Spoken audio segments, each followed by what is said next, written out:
Swastiastu, Namo Buddhaya, Salam Kebajikan, Rahayu, Rahayu, Rahayu.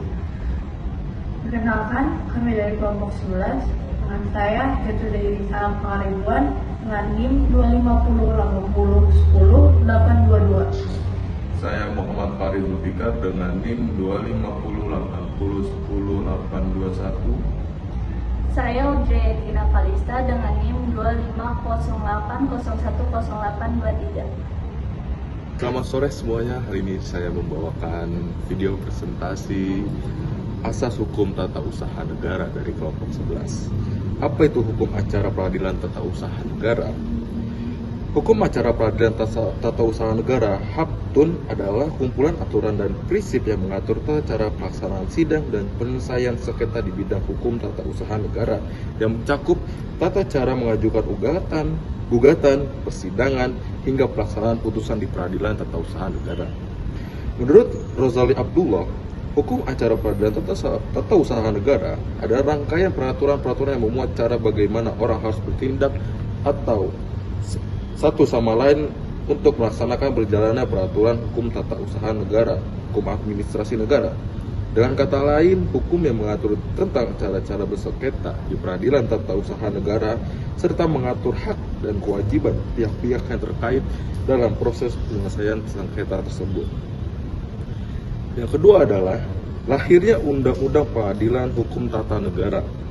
Undang-Undang tentang Peradilan Tata Usaha Negara pertama kali diundangkan kemudian pada tahun 1986.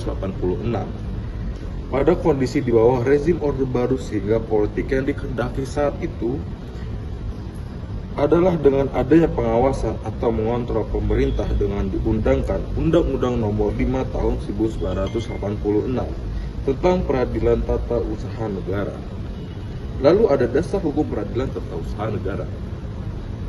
Dasar Hukum Peradilan Tata Usaha Negara, Peradilan Tata Usaha Negara merupakan salah satu pelaksana kekuasaan kehakiman yang ditugasi untuk memeriksa, memutus, dan menyelesaikan sengketa dalam bidang tata usaha negara.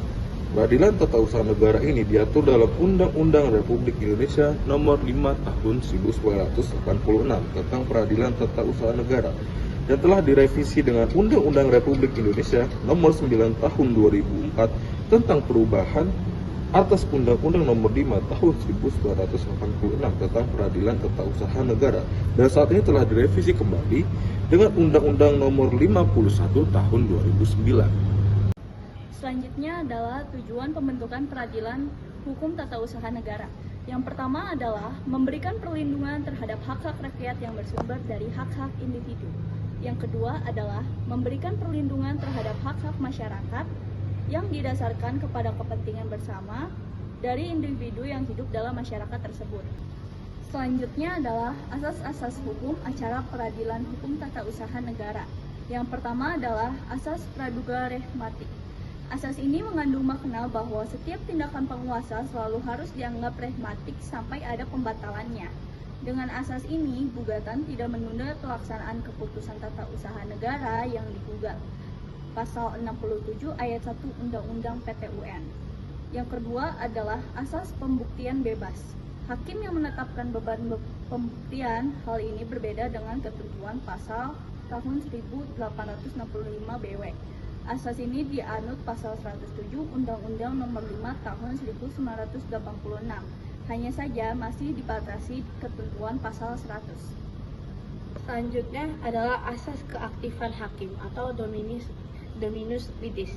Keaktifan hakim dimaksudkan untuk mengimbangi kedudukan para pihak yang tidak seimbang. Pihak tergugat adalah badan atau pejabat tata usaha negara yang tentu menguasai betul peraturan perundang-undangan yang berkaitan dengan kewenangan atau dasar dikeluarkan keputusan yang digugat. Sedangkan pihak penggugat adalah orang perorangan atau badan hukum perdata yang dalam posisi lemah, karena belum tentu mereka mengetahui betul perundang-undangan yang dijadikan sumber untuk dikeluarkannya keputusan yang digugat. Lalu selanjutnya ada asas putusan pengadilan yang mempunyai kekuatan mengikat, erga omnes. Sengketa tata usaha negara adalah sengketa di ranah hukum publik yang tentu akibat hukum yang timbul dari putusan pengadilan yang telah mempunyai kekuatan hukum tetap akan mengikat tidak hanya para pihak yang bersengketa, namun berdasarkan atas putusan tersebut akan mengikat siapa saja. Lalu yang terakhir adalah asas gugatan tidak menunda pelaksanaan KTUN.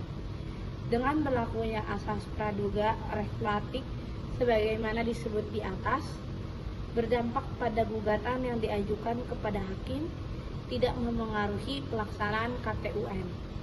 Artinya, suatu KTUN akan tetap dijalankan meski ada gugatan atasnya. Namun demikian, KTUN tetap dapat ditunda pelaksanaannya atau diberhentikan sementara dengan alasan sebagaimana diatur dalam pasal 67 ayat 4 Undang-Undang PTUN beserta penjelasannya, yaitu A. Adanya keadaan yang sangat mendesak yang mengakibatkan kepentingan penggugat dirugikan jika KTUN tetap dilaksanakan. Kerugian penggugat diukur dari tidak seimbangnya kerugian dibanding manfaat bagi kepentingan yang dilindungi dari pelaksanaan KTUN. Dan B. Pelaksanaan KTUN tidak ada sangkut pautnya dengan kepentingan umum dalam rangka pembangunan. Sekian presentasi dari kami. Wabillahi taufiq wal hidayah. Assalamualaikum.